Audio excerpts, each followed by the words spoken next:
네, 시간이 돼서 오늘 MLB 그룹 세미나 시작하도록 하겠습니다.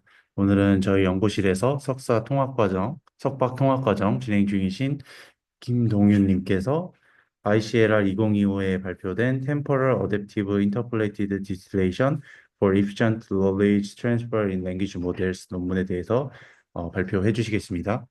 발표 시작해 주시면 되겠습니다. 네.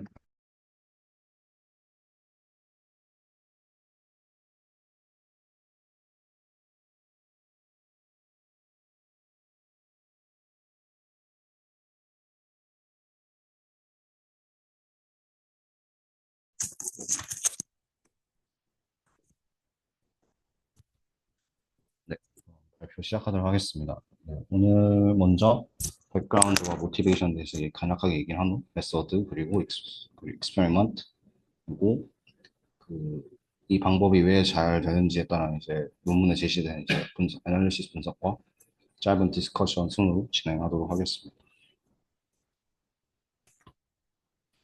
먼저 백그라운드 앤 모티베이션입니다. 일단 다들 알다시피 라지 랭귀지 모델이 너무 커서 요즘에 좀 각광받고 있는 기술이 이제 컴프레션 테크닉이죠. 컴프레션 테크닉은 이제 프루닝 이제 웨이트 중에서 이제 몇 개의 웨이트는 이제 액티브하게 살리고 몇 개의 웨이트는 액티브 죽여서 이제 몇 개의 웨이트만 살아남은 액티브 웨이트만 사용을 해서 이제 인퍼런스를 진행하거나 퀀타이제이션 같이 아예 그 웨이트를 표현하는 이제 뭐, 플로트 64, 플로트 32의 수치들을 인트 8, 인트 4로 고쳐서 그냥 애초에 메모리를 그냥 바로 줄여버리는 방법이 있고 또 하나로 놀리지 디스틸레이션이라는 방법이 있습니다. 그래서 오늘은 놀리지 디스틸레이션을 좀 LLM에서의 놀리지 디스틸레이션에 대해서 좀 얘기를 해보려고 하고요. 그래서 놀리지 디스틸레이션이 뭐냐고 했을 때 이제 간단하게 말하면 어, 작은 스튜던트 모델이 큰 티처 모델, 빅 모델을 따라할 수 있게 훈련을 시키는 방법입니다. 그러니까 그러니까 작은 스튜던트 모델이 학생 모델이 그 티처의 그러니까 예측 값을 이용해서 이제 학습을 하고요.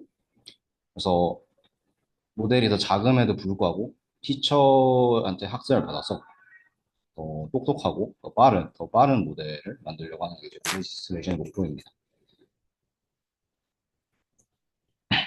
조금 더, 조금 더 깊이 얘기를 하면 이제 정확히 말하면 꼭 모든 놀리지 디스플레이션이 그런 건 아니지만 어, 그러니까 티처 모델의 이제 소프트 아웃풋 그러니까 즉 소프트 맥스를 통과하기 전에 이제 로짓이 나오죠. 그 로짓이 죄송합니다. 다시 프로버빌티가 나오는데 그 티처의 프로버빌티를 이용해서 이제 스튜던트 학습을 시키는 거고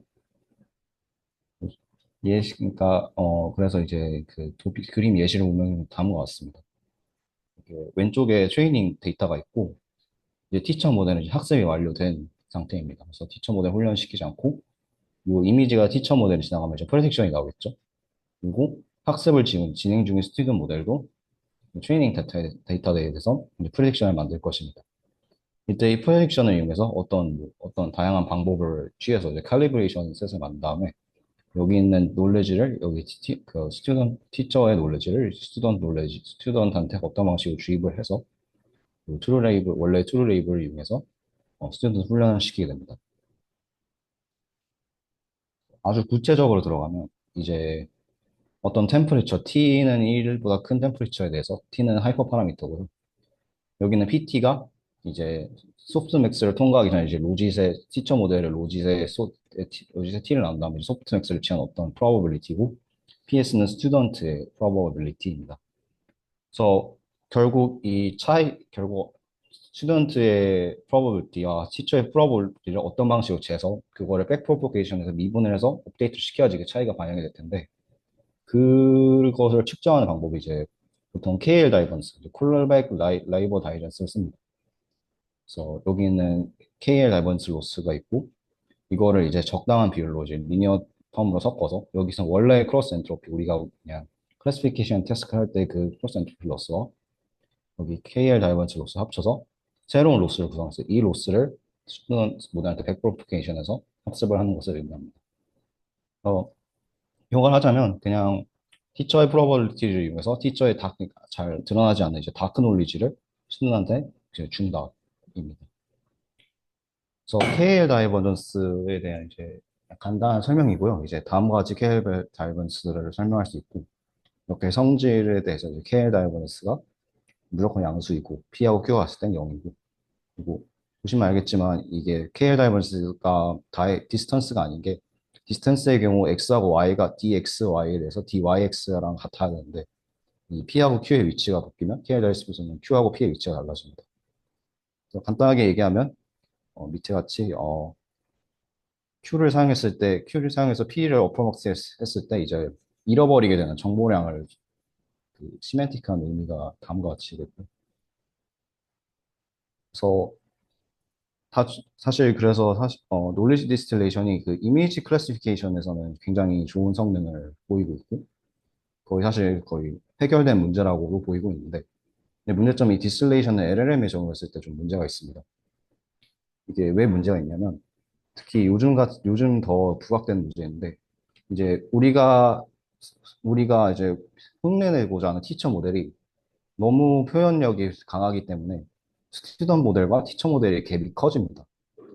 이 갭이 커져서 이 모드 에버리지인가 모드 콜랩스 현상이 나는데요. 이게 무슨 말이냐면 일단 줄글로 설명을 하면 티처 모델이 만드는 분포는 굉장히 멀티모달, 그러니까 봉우리가 많고 복잡합니다.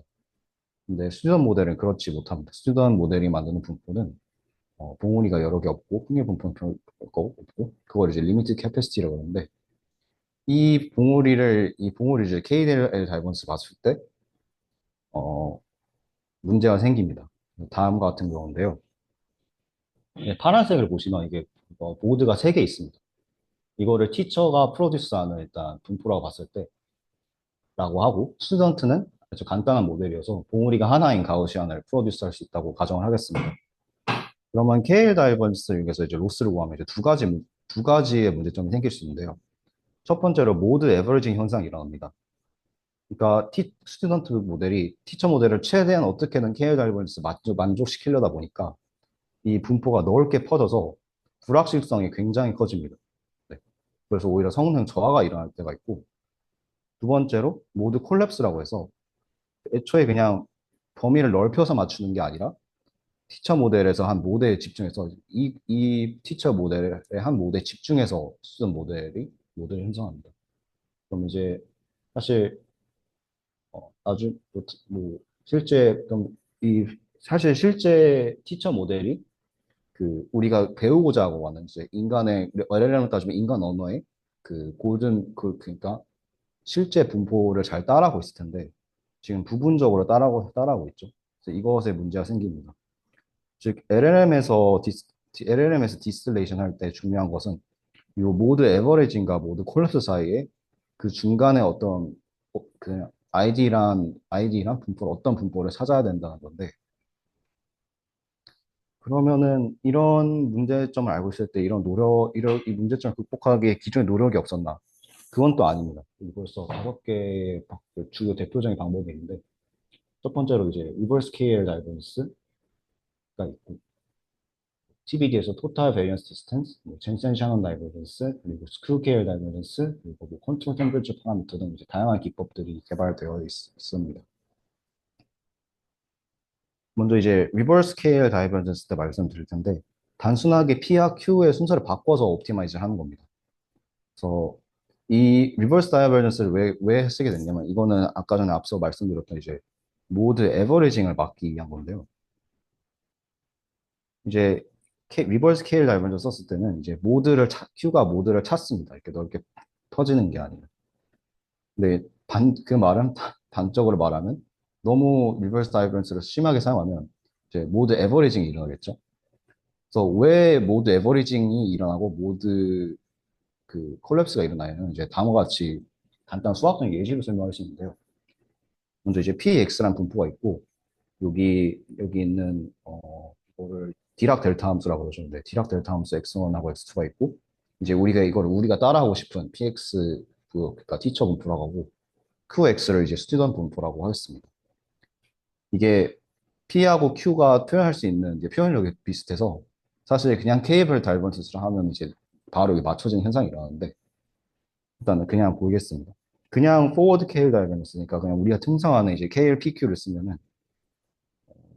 KL 다이버전스 공식을 적용을 해서 이거를 람다에 대해서 미분하면 람다가 A가 나옵니다. 반면에 reverse divergence라면 이제 다음과 같이 나오는데요. 이게 무슨 뜻이냐면 지금 람다가 A가 1-A보다 클 땐 1로 집중되고 A가 1-A보다 작을 땐 이제 0으로 집중이 되죠. 그러니까 K를 닮아서 썼을 때는 어떤 한 부분에 이제 큰 봉우리가 형성이 되고 나머지 부분은 조금 무시하는 경향이 있다는 것을 이제 단적으로 보여주는 이제 원디 분포의 예시입니다. 어, 또, 또 다른 해결 방법도 있습니다. 결국 그 티처와 튜전 모델 사이에 그 능력 캐패시티가 큰 상태에서 KL 다이버전스를 쓰니까 문제인 거니까 그러면 확률 분포 간의 차이를 재는 다른 매트릭을 쓰면 되는 거 아니야. 사실 토탈 베이리언스 디스턴스 같이 좀 다양한 매트릭이 있습니다. 그런 걸 쓰면 되는 거 아니냐 해서 개발된 게 이제 사용량이 게 이제 토탈 베이리언스 베이리에이션 디스턴스인데요. 단순하게 요약을 하자면 결국 두 분포 간의 L1 디스턴스를 재는 겁니다. 우리 같은 경우는 이제 로지스 스트레스를 통과했을 때 그 확률값이니까 그냥 엘리멘트별로 빼주면 되겠죠. 그다음에 더하고. 그래서 P하고 Q가 얼마나 다른지를 그냥 TBD로 재자는 방법도 있었는데 아시겠지만 L1 놈을 쓰면 이제 늘 생기는 고질병이 이제 미분이 불가능합니다. 네, 결국 이걸 백프로퍼게이션 하기 위해서는 어쨌든 이걸 확률 분포 QY로 이제 미분해야 될 텐데 보시면 일단 Y Q의 분포에 상관없이 일단 첫 번째로 이제 미분 값이 마이너스 1 플러스 2분의 1로 고정이 되고 두 번째로 P하고 Q가 같을 때는 이제 정의가 되지 않습니다. 물론 서브그레이디언트 같이 2분의 1과 마이너스 2분의 1 사이에서 어떤 값을 취해도 되겠지만 이것도 결국 정해줘야 된다는 사실이 변하지 않죠. 그럼 또 그거 TBD뿐만 아니라 이미 KL 다이버전스를 약간 일반화한 느낌의 이제 젠슨 샤넌 다이버전스도 있습니다.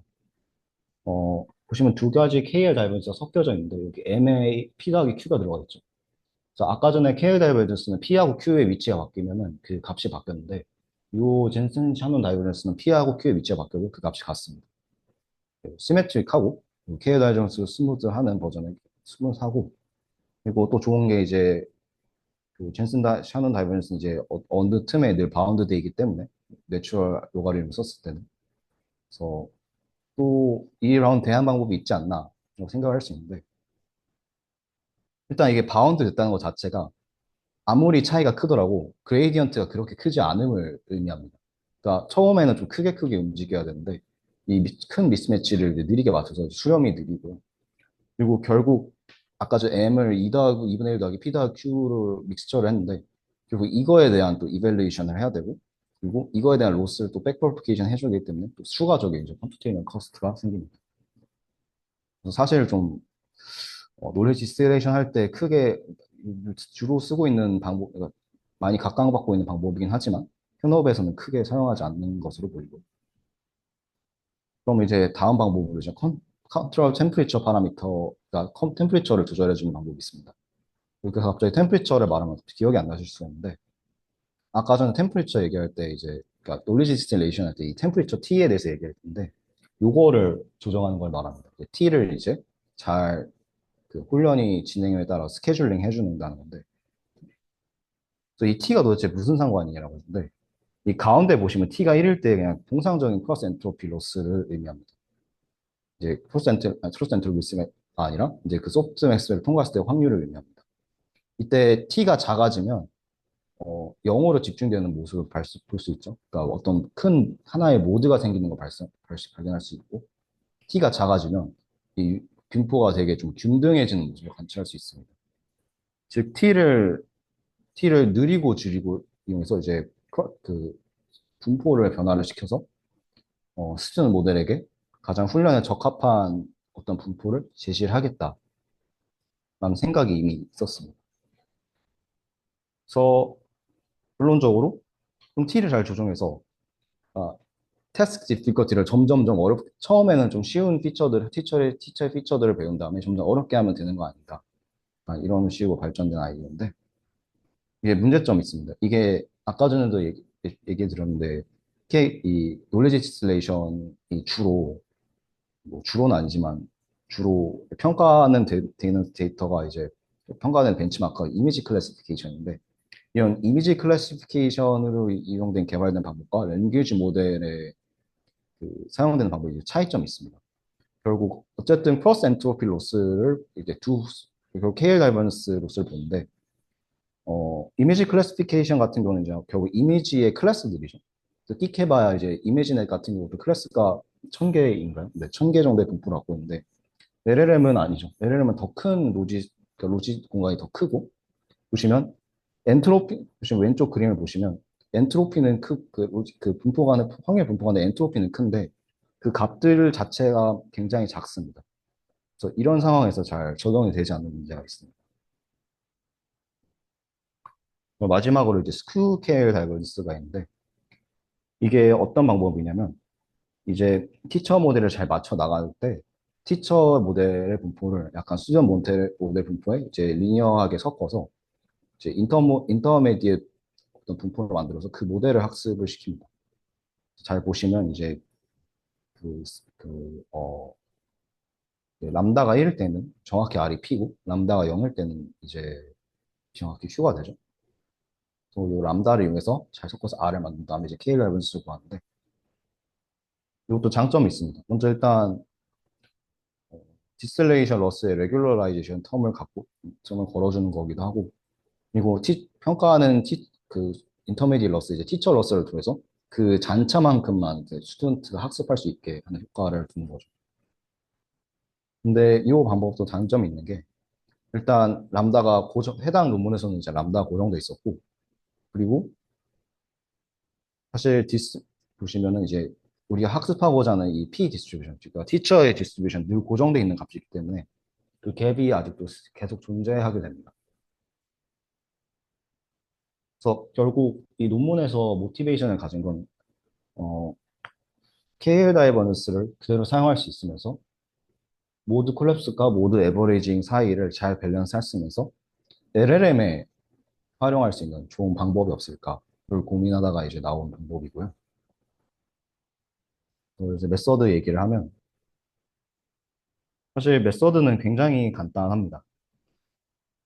보시면 여기 앞에 있는 텀이 이제 1-t 곱하기 이제 티처의 스튜던트 로짓인데 이 로직과 그 티처의 로직과 그 t를 곱해서 여기에 또 리니어 인터폴레이션, 리니어게 이 두 텀을 섞어줍니다. 그리고 이 t가 타임 디펜던트 인터폴레이션 파라미터라고 해서 t를 점점 이제 시간이 지날수록 어떤 룰 베이스 텀으로 이제 점점 조정을 해줍니다. 그래서 t를 0부터 1까지 이제 훈련 중 그래듀얼하게 증가를 시키는데 처음에는 t가 0에 가까울 때는 스튜전 디스트리뷰션이 더 크기 때문에 스튜전이 조금 더 자기만의 학습을 많이 하고 점점 이제 t가 점점 증가할수록 티처가 가지고 있던 이제 어려운 다크 놀리지를 점점 습득하게 되는 거죠. 그림을 예시로 들면 원래 KL 다이버넌스는 요 스튜전 분포를 바로 이 티처 모델에 맞추는 방식으로 훈련이 진행되었던 겁니다. 그래서 이 두 분포의 KL 다이버넌스에서 계속 그러니까 이터레이션 상관없이 계속 보였던 거고요. 근데 이제 해당 논문의 테이드란 방법은 그러지 말고 요 스튜던 모델과 티처 모델을 타임 t에 대한 어떤 파라미터를 이용해서 잘 섞어서 요 해당 값과 요 해당 값의 t는 1에서 K의 달변수를 구하고 여기 있던 다른 분포와 T2에서 분포와 스튜던 분포를 K의 달변수로 비교를 하고 점점점 해서 조금씩 그래듀얼하게 스튜던 모델을 학습을 시키자라는 게 이제 큰 아이디어라고 볼 수 있고 그래서 이제 주장하기는 사실 제가 약간 여기가 잘 이해가 안 되는데, 그러니까 훈련 초기에는 그 수전 모델과 그 티처 모델의 갭 사이가 작다고 합니다. 그래서 그런데 그때 정확하게는 무슨 말인지 잘 모르겠지만 수전 T가 작을 때는 이제 자기가 스스로 잘 로지를 보고 배울 수 있게 학습을 한 다음에 점점 T를 크게 해서 이제 티처의 니치한 놀레지를 어떤 방식으로 배워서 스튜던트 제너레이션을 높이자라는 게 이제 정리를 하자면 그 메소드고요. 그럼 아까 전에 약간 의문이 이렇게 드실 수 있습니다. 그러면 아까 전에 스큐 퀘어 다이버스랑 다른 거 아닙니까? 다 똑같은 거 아닌가 라는 거였는데 약간 오브젝티브 펑션의 차이가 있습니다. 여기 보시면 두 가지 오브젝티브 펑션을 갖고 왔는데요. 잘 보시면 테이드 방법으로 PT가 변합니다. 즉 Q가 변하는 이제 Q가 이제 어떤 그 K 닮은성에서 Q를 학습을 시킬 때 이 Q가 변하는 PT에 대해서 학습을 진행을 하는 겁니다. 근데 여기 뭐 QKL 라이번스의 경우 P가 고정이 되어 있습니다. 그리고 이 인터폴레이션, 그러니까 중간에 인터미디어 텀이 변하는 거고요. 그리고 인터미디어 텀을 이용해서 그 P, 이 R과 P의 잔차를 이제 Q가 학습이 되는 개념입니다. 그래서 약간 차이가 있고. 그래서 이 T를 어떻게 조정을 할 거냐가 중요한 포인트인 것 같은데, 어, T를 그냥 리니어하게 증가시켜도 논문에 저장 괜찮다고 말을 하는데, 요거를 이제 또 조금 어댑티브하게 조정하는 방법을 개발을 했습니다. 이제 여기 보시면 아까 전에 두 KL 달분스 n-1번째 스텝에서 KL 달분스 값과 tn자 이제 KL 달분스 값을 빼서 그거를 다시 n-1로 나눈 다음에 이 값을 이용해서 모멘텀 베이스드 업데이트를 하고 이 mn을 다시 이 이상한 식에 넣어서 tn을 결정하는 방식이라고 합니다. 제가 논문을 좀 꼼꼼하게 보지 않았을 수 있는데, 전 사실 되게 이 식이 굉장히 좀 이상하게 느껴졌습니다. 왜 갑자기 좀 어거지로 만든 것 같은 느낌이 나고 그런데, 사실 이 식이 어떻게 만들어졌는지는 논문에 나오지를 않는 것 같아서, 이렇게 말씀드리겠습니다. 요 식을 이용해서 결국에는 또 모멘tum 코에피션트와 이제 알파 사이즈에 대한 하이퍼 파라미터 두 개가 생겨서, 뭐 좋은 학습 효과를 노릴 수 있지만, 이게 현실적으로 쓸 수 있을까라는 의문이 조금 들었긴 했습니다. 아무튼 tn을 이런 식으로 결정했을 때 초반에는 tn이 굉장히 가파르게 커지고 점점 t가 그 커지는 그 텀이 터지는 그 tn이 커지는 변화가 되게 줄어드는데 초반에 공격적으로 이제 스튜던트를 학습을 시키고 점점 그 스튜던트 학습 정도를 낮춰서 티처 모델에 좀 더 집중을 하게 하는 방식으로 한다고 합니다. 보시면 처음에 이제 아까 전에 처음에는 이제 그 시그마 mn이 1에 가까워서 t가 래피드하게 커지고 그리고 후반에는 이제 점점 이제 업데이트가 그래듀얼하게 변하게 된다는 것을 이렇게 확인을 할 수 있고 사실 메소드올로지는 큰 컨트리뷰션이 사실 리뷰에서도 그게 지적이 많이 있는데 제 생각은 익스퍼리먼트를 꽤 잘 했다고 생각을 해서 좋은 평가를 받는 것 같습니다. 다양한 태스크를 진행하는데 인스트럭션 투닝, 뭐 프리트레이닝, 애플리케이션 투 더 스테이트 오브 더 아웃 모델 디벨롭먼트라고 해서 자신들이 이제 작은 모델을 디스플레이 시켜서 어떤 그 뭐라고 하죠? 그 LLM들을 모아둔 데를 허깅 페이스 무슨 랭킹에 들어가기도 하고 분석을 진행하는데 먼저 인스트럭셔닝 같은 경우는 이제 MT 벤치를 이용해서 평가를 했고 이제 이 MT 벤치는 요약을 하자면 이제 얼마나 모델이 인스트럭션을 잘 따르는가 그리고 그 따르는 정도를 이제 GPT-4를 이용해서 평가를 하고요. 그리고 약간 여기가 좀 독특하다 느껴졌는데 사실 이런 식으로 그러니까 랭귀지 모델에서 디스틸레이션 평가를 할 때 스튜던 모델하고 티처 모델을 동시에 약간 몇 회 정도 파인 튜닝을 시킨 다음에 디스틸레이션을 진행을 합니다. 근데 저는 약간 사실 이 부분이 예전부터 잘 왜 그런지 이해가 안 됐는데 사실 그런 파인 튜닝의 효과도 좀 고려해야 되는 거 아닌가라는 생각을 많이 했는데 해당 논문에서는 이제 파인 튜닝을 하지 않고 디스틸레이션만 이용을 해서 이제 평가를 진행했고요. 이제 다음과 같은 결과를 얻었다고 합니다. 이제 보시면 이제 티처 모델이 이렇게 위에 있고 수전 모델이 아래에 있죠. 어, 요게 약간 조금 저는 이게 사실 이 분야에 처음이기도 하고 해서 잘 몰라서 그런 걸 수 있는데 사실 티처 모델과 수전 모델 간의 파라미터 갭이 그렇게 크지 않은 느낌 좀 많이 받아서 조금 더 큰 모델로 했으면 어떨까라는 생각을 했는데 일단은 요 해당 실험에서는 이제 다음과 같이 진행했고 여기 있는 이제 메소드들을 보시면 아까 전에 제가 설명드린 다양한 뭐 TBD나 TBD나 뭐 CTK, 뭐 템피처를 조정하는 등 이런 방법론들이 사실 다 이런 것들입니다. 그러니까 이런 것들을 잘 섞어서 만든 방법이거나 아니면 하나만 써서 만든 방법이지. 아까는 제가 백그라운드를 말씀드린 이제 그 갭을 줄이기 위한, 그러니까 모드 콜랩싱과 모드 에버리징 사이를 잘 조절하기 위한 다양한 방법들이 사실 이런 방법들이고, 그리고 첫 번째 SFT는 그냥 슈퍼바이즈 파인 튜닝입니다. 그래서 그냥 파인 튜닝과 다양한 여러 가지 기법들과 이제 자신들의 기법을 비교했을 때, 어, 요 티처 모델과 요 스튜던 모델, 요 티처 모델과 요 스튜던 모델을 MT 벤치 스코어를 이용했을 때는 다음 같은 좋은 점수를 얻을 수 있었다. 이걸 활용할 수 있고, 뭐 아까 전에 제가 그 템퍼처를 조정하는 방법이 이제 사실은 그 이미지 클래시피케이션에서만 좀 잘 된다라고 말씀을 드렸는데 그게 단적으로 들어가는 게 이 CTKD 방법입니다. 보시면 이제 그 굉장히 낮죠.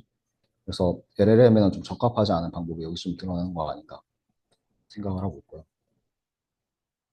그다음에 이제 LLM 이제 스테이트 오브 더 모델 디벨롭을 하는데 이제 티처 모델과 스튜던 모델을 이용을 해서 이제 호깅 페이스에 이제 뭐 데이터셋의 랭킹에 올리는 일을 했고, 그래서 이제 다음과 같은 데이터셋을 여기서 평가를 했다고 합니다. 그래서 LM 테스트 경우 이제 언더 투비 파라미터 랭킹에서 이제 다음과 같이 많은 부분에서 소타를 기록을 했다는데 사실 많은 부분인지는 잘 모르겠습니다. 네, 아무튼 이제 적당히 좋은 성을 냈다는 보는 게 맞는 것 같고, 뿐만 아니라 이제 LLM뿐만 아니라 VLM 테스트에서도 좋은 성과를 냈다고 볼 수 있겠습니다. 그래서 조금 저는 약간 특히 사실 익스페리먼트는 내게 제일 좋다를 보이는 부분이고 약간 애널리시스가 좀 좋다고 평가를 했는데 우선 첫 번째로 이제 그래서 모드 에버리징과 모드 콜랩스 사이를 그, 그 순간 사이를 잘 잡았냐, 를 어떻게 하냐라고 했을 때 사실 이거를 보여준 논문이 많이 없었습니다. 근데 약간 간단하면서 효과적인 방법을 보여준 것 같은 게 여기 해당 논문 이제 다음과 같이 비교를 했습니다. 예를 들어 이제 탑 10 토큰과 80% 100% 퍼센트에 있는 토큰의 이제 합을 구해서 이제 그 프로버빌티의 합을 구해서 평가를 했는데 보시면 아까 전에 리버스 KL 다이버전스는 이제 모두를 몰리는 경향이 있다고 그러고 KL 다이버전스는 이제 퍼지는 경향이 있다고 해서 보시면은 요 기분 그 리버스 KL 다이버전스 같은 헤드가 굉장히 좀 크죠. 뭐 KL 다이버전스 같은 경우 헤드가 작은데 테이드 같은 그 사이에 위치하고 있음을 또 발견하실 수 있습니다. 그것도 마찬가지로 KL 다이버전스는 잘 퍼지기 때문에 이제 테일에 있는 분포가 크고 리버스 KL 다이버전스는 모이기 때문에 그 중간이 작은데 그 모이기 때문에 그 외의 디스트리뷰션에 대해서는 합이 되게 작은데 그럼 테이드가 또 그 사이 어느 정도의 중간에 위치함을 또 확인할 수 있습니다. 또 아까 전에 이제 T에 따라서 이제 알파를 어떻게 조정함에 따라 어떻게 이 값이 변하는지 측정을 했는데 뭐 당연하겠지만 이제 알파가 커짐에 따라 초반에 빨리 그 T가 증가하는 모습을 관찰을 할 수 있었다고 합니다. 그래서 그리고 또 왜 그리고 정말로 그때 또 이 논문에서 주장한 게 그러면은 그 티처 모델의 분포와 스튜던트 모델의 분포를 잘 섞어서 그 이상적인 스텝을 제공을 하면 훈련이 잘 된다는데 그럼 정말로 그 이상적인 단계가 제공이 되고 있는가를 그 오브젝티브 밸류로 제시를 했습니다. 즉 KL 다이버전스하고 테이드로 이제 훈련을 했을 때 디스틸레이션 진행했을 때 이제 오브젝티브 밸류가 어떻게 변하는지를 이제 측정을 했는데 보시면 이제 테이드 같은 경우는 그 KL 다이버전스에 비해서는 이제 오브젝티브 밸류가 이제 크게 변하지 않죠. 그래서 저자들이 주장을 하기를 이제 훈련이 점차 진행되면서 학생이 이제 놀래 디스틸레이션 능력이 좀 어떻게 변할 텐데 그 변화하는 능력에 따라서 그 분포가 변해서 적당한 오브젝트 밸류를 유지하고 있는 게 아닌가. 즉 그 학생이 처해 있는 단계에 따라서 잘 맞는 어떤 프로버빌티 디스트리뷰션을 잘 제공하고 있는 게 아닌가라고 주장을 했습니다. 또 마지막으로 그래서 우리가 아까 맨 처음에 모티베이션 쪽에서 그 티처 모델의 갭과 수전 모델의 갭이 커지면 커질수록 요 디스틸레이션이 잘 모드 에버리징이나 모드 어 콜랩스 일어나서 잘 그잘 성능 저하가 일어나는데 그 부분을 정말로 잘 메꾸고 있는가? 즉 갭이 커져도 잘 그 디스틸레이션이 잘 진행되고 있는가를 입증하기 위해서 이게 티처 모델의 사이즈를 키우면서 이제 테스트 액큐러시가 이제 어떻게 변하는지를 측정을 하는데, 보시면 테이드는 티처의 사이즈가 커져도 이 티처가 같이 증가함에 따라 그 갭이 크게 변하지 않습니다. 근데 이제 뭐 리버스 케일 알고리즘 같은 경우는 이제 수정값 티처 사이즈의 갭이 커질수록 좀 감소하는 모습도 보이고, 뭐좀 일정하게, 물론 케일 다이버스는 결국 마지막에 좀 증가를 하는데 일정하게 증가하는 모습은 아니죠. 뭐 이런 식으로 제시를 했습니다. 전 읽으면서 들었던 생각이, 일단은 장점이자 단점일 수도 있는데, 저는 메소돌로지가 굉장히 간단하고 효과적이라고 생각을 했고, 뭐 제가 해당 세미나에서 발표는 하지 않았지만, 아, 리니어 리그레션을 이용했을 때 테이드의 디스틸레이션 개런티를 분석하는 방법을 이제 뒤에 이제 에블레이션 스터디에 제공을 했습니다. 그래서 놀리지 디스틸레이션을 어떻게 이론적으로 분석하는가에 대해서 약간 감을 잡기에는 읽기엔 좋은 논문인 것 같다는 생각이 들었는데, 다만 좀 아쉬웠던 점이, 어, 인터폴레이션 파라미터 T, 아까 전에 이상한 시그모이드와 알파, 베타를 섞어서 이상한 모멘텀 기법들이 있었는데, 그 공식이 왜 그렇게 나왔는지, 아니면 뭐 우리가 휴리스틱으로 했다 뭐 이런 식으로 제공이 돼 있지 않아서, 그 부분이 아쉬웠습니다. 그럼 여기까지 하겠습니다. 감사합니다. 네, 발표 잘 들었습니다. 온라인에서 질문 있으신 분들은 손들기 해주시거나 채팅 남겨주시면은 제가 질문할 수 있도록 도와드리겠고, 오프라인에 계신 분들은 손 들어주시면은 제 질문할 수 있도록 도와드리겠습니다. 발표 잘 들었습니다. 최근에는 그 LLM 널레지 디스틸레이션이 디스트리뷰션 단에서 말고도 그 텍스트 단에서도 하는 걸로 알고 있는데, 예를 들어서 뭐 GPT 같은 걸로 뭐 체인 오브 더 데이터를 만들어 놓고 그걸 작은 모델에 학습시키는 방식도 LLM 쪽에서는 널레지 디스틸레이션이라고 부르는 걸로 알고 있거든요. 근데 그런 방법이랑도 혹시 비교가 있었을까요? 음, LLM이 만든 를 이용해서 학습을 해서 하는 방법과 비교를 한다. 그게 근데 약간 파인 튜닝이라고 보면 될까요? 음, 어떤 거라고 보면 될까요? 그냥 파인 튜닝은 아마 여기서 한 파인 튜닝은 어, 그 인풋과 아웃풋이 정해져 있으면 그걸로 파인 튜닝을 한 것 같고, 제가 말하는 널레지 디스틸레이션은 GPT한테 이 답을 나오기까지의 리즈닝 프로세스를 만들게 하고 그거를 이제 스튜던트 모델한테 학습시키는 걸 말씀드립니다. 그 방법은 잘 모르겠는데, 혹시 그 과정 동안 분포로 학습이 되는 걸까요? 그러니까 어떤 방식으로 그게 들어가는 걸까요? 사실, 분포라기보다는 파인 튜닝은 맞긴 한데, 글쎄요. 데이터를 티처 모델로 만든다고 보면 될 것 같아요. 근데 좀 질문자분의 질문이 명확하지가 않은 것 같은데,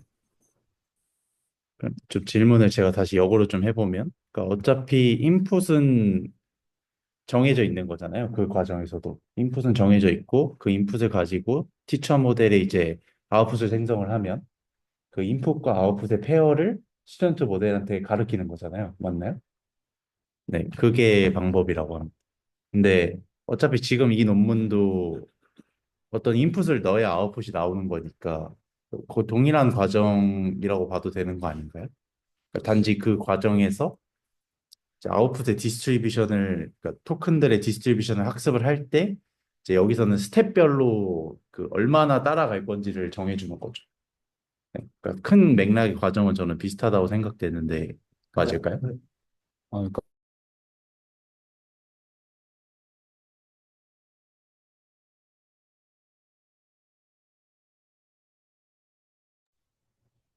여기서는 이제 T를 이용해서 이제 그래듀얼하게 그걸 조정하는 거고, 질문자님이 말씀해 주신 거는 이제 그 과정 대신 그 답을 찾아가는 과정을 넣어준다는 말씀이실까요? 음, 해당 방법과는 비교를 한 것 같지 않습니다.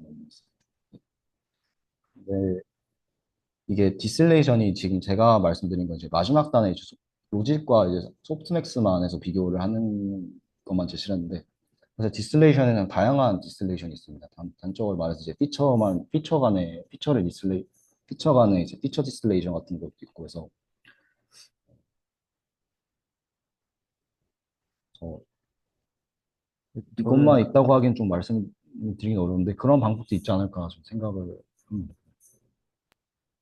저는 조금 다른 것 같은 게, 그러니까 그냥 파인 튜닝 방식은 뭐 데이터를 티처 모델로 만들어 놨다고 해도, 그러면 뭐 해당 토큰의, 그러니까 그 토큰 자리에서 정답 하나만 알려주는 거잖아요. 근데 이 디스트리뷰 방식은 그 토큰 말고도 다른 토큰의 어떤 분포를 같이 알려주는 거니까 그런 차이가 있는 것 같습니다.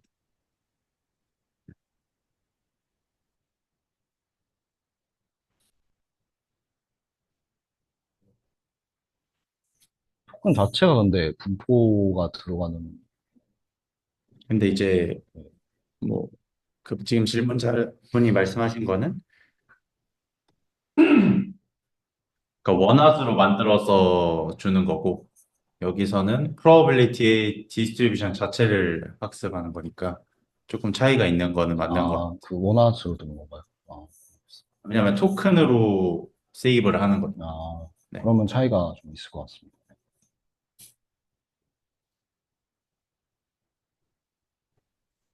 네, 일단 발표 잘 들었습니다.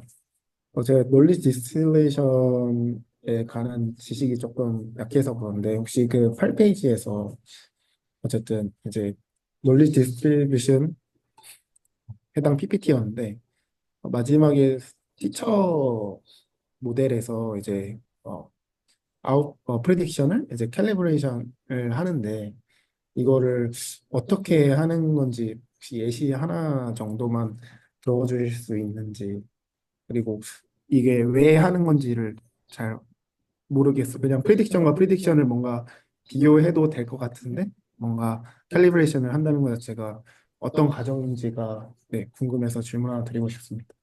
일단 바로 말씀을 드리면 이 T를 나누는 것 자체가 일단 컬래버레이션 중에 하나고요. 네. 하고, 뭐 저도 다양한 어떤 방법이 있는지 모르겠지만 뭐 많은 방법이 다양한 방법이 있는지 모르겠지만 네, 아까 전에 말했듯이 스크류 다이버전스처럼 티처와 스승을 섞어서 어떤 분포를 만든다든지 네, 뭐 이런 것도 다 칼리브레이션 안에 영역 안에 들어가는 것 같아서 네.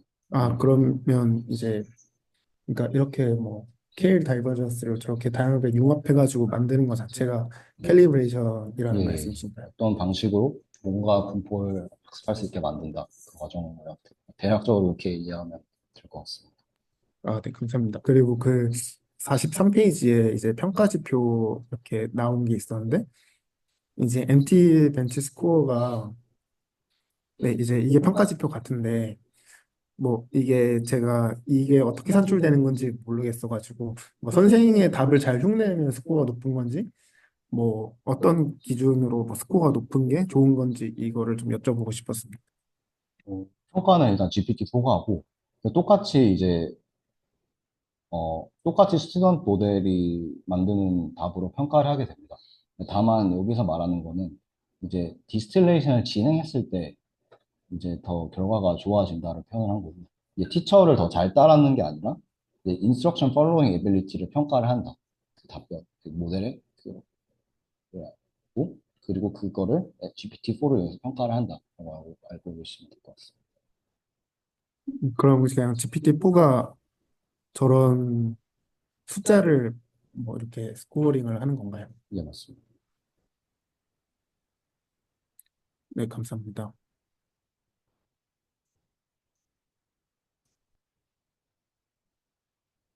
네, 발표 잘 들었습니다. 저도 질문이 두 가지 정도 있는데, 그 51페이지에서 이게 제가 보기에는 여기 페이드 방법이 그렇게 뭔가 커지면서 갭이 커지지는 않는 것 같은데, 이게 그냥 안 떨어지면은 좋은 결과를 보여주는 건지 이 부분이 좀 궁금합니다. 그, 갭은 상관이 없는 건지. 아, 여기 보시면은 하늘색이 티처 모델의 성능입니다. 그리고 여기 티처 사이즈가 증가하면 하고 여기 있는 아래에 있는 그래프들이 이제 그 티처 모델을 훌륭이면서 훌륭한 그 수드문 모델의 성능인데 보시면은 그 원래 문제가 티처 모델이 점점 커질수록 그 갭이 더 커지는데 그 갭이 이 해당 자료 봤을 때는 테이드가 그렇게 갭이 크게 커지는 모습이 관측되지 않았는데 K 다이버전스나 리버스 K 다이버전스 같은 경우는 그 티처 모델의 사이즈가 커질수록 여기 있는 이 차이가 좀 커지는 것을 확인할 수 있습니다. 아, 네, 이해했습니다. 그리고 여기서 KL 다이버전스가 왜 좀 경향성이 조금 없는 것 같은데 왜 갑자기 다시 올라가게 되는 건지가 좀 궁금합니다. 사실 저도 이게 어, 궁금했는데 저도 잘은 모르겠습니다. 근데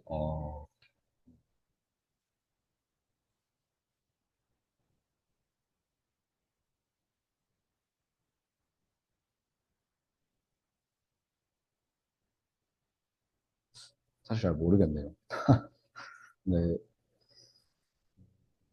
네, 그러면은 그 38페이지에 그 수식 메소드 소개해 주실 때, 마지막에 식이 좀 이상하다고 하셨는데, 어떤 부분에서 이상하다고 느끼신 건지, 그리고 그 발표자분께서는 그러면은 저자 입장에서 봤을 때 왜 이렇게 했는지 조금 설명해 주실 수 있을까요? 제가 왜 이상하게 느끼냐면 사실 저는 이제 옵티마이저를 주로 연구를 했으니까 그렇게 느낄 수 있는데 어쨌든 여기 있는 어떤 모멘텀을 해서 모멘텀을 이용해서 한다 했을 때는 또 이 차이가 있고 이 차이를 그대로 넣어서 이제 밸런스를 해준다 이런 식으로 진행이 되는 거고 이거를 여기 있는 mn 값이 있네 하고 죄송합니다. 다시 한번 말하겠습니다. 저는 약간 요식 자체가 좀 갑자기 시그모이드를 쓰고 맥스 값을 두고 이런 식으로 해서 좀 억지로 그거를 양수로 만들려는 노력과 함께 이 식 자체가 사실 좀 어, 보기가 힘든 모습이라 생각이 돼서 왜냐면 여기 그냥 숫자가 있는 것도 아니고 여기 시그모이드 mn이 있어서 왜 하필 또 시그모이드일까? 뭐 다른 양수로 만들어주는 기법도 있을 테고 그럴 텐데 약간 이런 점이 조금 이상하다고 느꼈습니다. 네, 감사합니다. 그리고 약간 아까 방금 생각이 났는데 아까 전에 이거는 오히려 모델이 커져서 분포가 평평해져서 K 달번스가 더 잘 될 수도 있다는 생각이 들었습니다. 아, 모델이 커지면 결국 디스트리뷰션이 점점 이제 플랫해질 텐데 K 달번스 같은 경우도 조금씩 플랫해지니까 그래서 우연의 일치로 해서 조금 성능이 오르지 않았나. 그래서 그렇기 때문에 리버스 스케일 다이버전스는 모드에 집중해서 성능이 좀 떨어지지 않았나 생각이 좀 들었어요. 그럼 이게 뭔가 태스크마다 또 경향성이 달라질 수도 있는 거겠 제 생각에는 모델의 또 크기와 또 그 모델이 얼마나 그 자연어의 분포를 잘 따라하느냐 그런 걸 또 따라서 크게 바뀔 수 있는 수치가 아닐까라는 생각을 조금 하고 있습니다. 네, 감사합니다.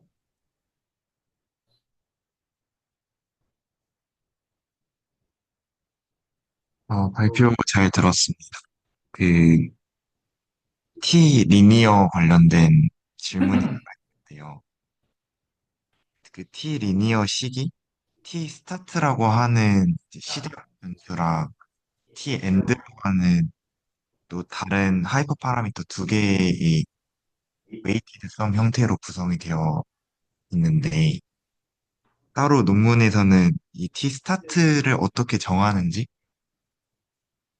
대한 뭐 에벌레이션 스터디가 따로 없는 것 같더라고요. 그래서 이 T 스타트의 역할이 처음에 스튜던트를 얼만큼 배우게 할 건지를 결정짓는 초기값인 것 같은데, 뭐 이 값이 어, 뭐 작았을 때와 커졌을 때 어떤 효과가 있을 것 같은지 발표자님의 생각이 궁금합니다.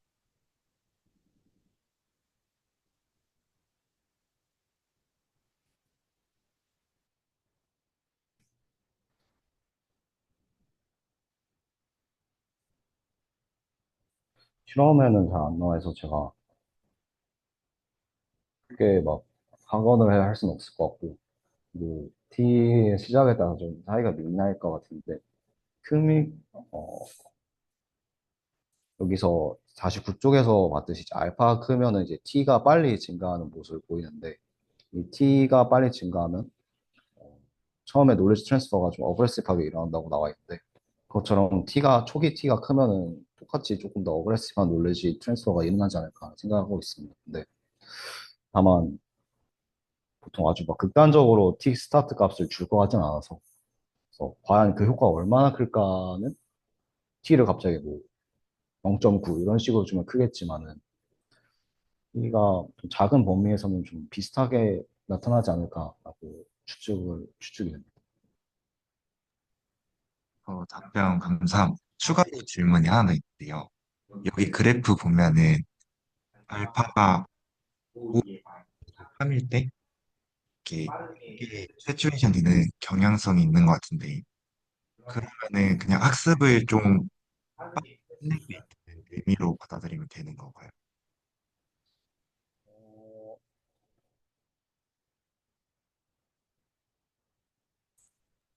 음, 네. 뭔가 빨리 하면 할수록 더 세츄레이션 되는 것 같아서 그러면 학습을 끝낼 수 있을 것 같은데 좀 그래프를 어떻게 해석을 해야 되는지 모르겠어서 질문드립니다. 음.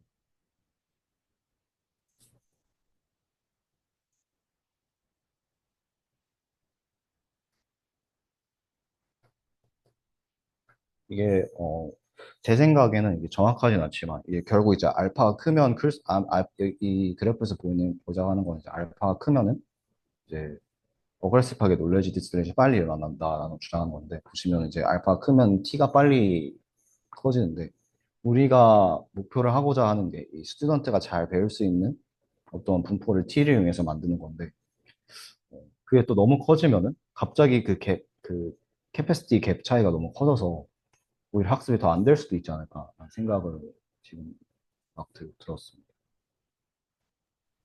그러면 그 알파랑 T는 둘 다 하이퍼 파라미터인데 네, 이거는 저희가 뭐 그리드 서치 같은 걸로 여러 번 실험을 해서 찾아야 되는 거.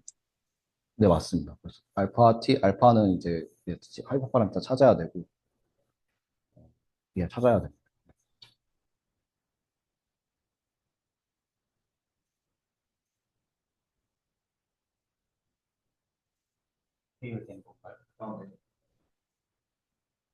저도 하나 질문이 있는데요. 네, 그 36페이지 한번 여기서 그 스큐랑 이제 비교를 해주시는데, 네. 그러니까 왜 테이드를 스큐처럼 하면 안 되는 건가요? 그러니까 그러니까 Q 세타가 지금 뒤에 있잖아요. 네. 그리고 스큐는 아랫게 변하는 거잖아요. R이니까 뒤쪽이 변하는 거잖아요. 네. 그러니까 스큐처럼 Q 세타를 저렇게 T에 따라서 변화하게 할 수 없는 이유가 뭔가요? 아세타하고 람다요. 네네. 아, 람다. 어, 저도 이게 람다가 사실 변할 수 없다고 생각하지는 않습니다. 저도 이거 어댑티브하게 할 수 있을 것 같은데 일단은 요 스큐케어 다이번스 논문 상에서 이제 람다가 고정이 되어 있었고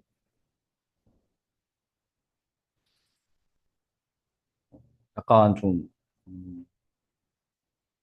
모르겠습니다. 람다가 어댑티브하게 변하면은 또 스큐케어 다이번스가 성능이 더 좋게 나올 수도 있다는 생각이 지금 나올 수도 있다는 생각이 들긴 합니다.